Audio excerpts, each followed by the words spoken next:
Hi అండి. తక్కువ వస్తువులతో 10 నిమిషాల్లోని 10 రోజులు నిల్వ ఉండే హెల్దీ ప్రోటీన్ లాడుని ఒకసారి ట్రై చేయండి. చాలా టేస్టీగా ఉంటుంది.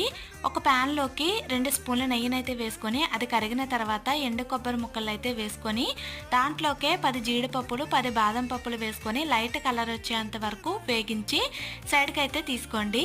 ఇప్పుడు అదే నెయ్యిలోకి 1 కప్పు పుట్నాల పప్పును కూడా వేసి లైట్ కలర్ వచ్చేంత వరకు వేగించి దీన్ని కూడా సైడ్‌కి పెట్టుకోండి.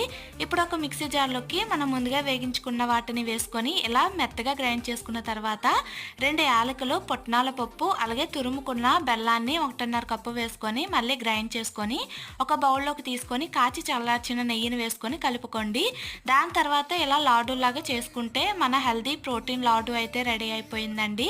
రోజుకొకటి తినడానికి ట్రై చేయండి. చాలా బాగుంటుంది. ఇలాంటి సింప్లీ వీడియోస్ కోసం మన సంతోషం యూట్యూబ్ ఛానల్ లైక్ చేసి ఛానల్ని ఫాలో చేయండి.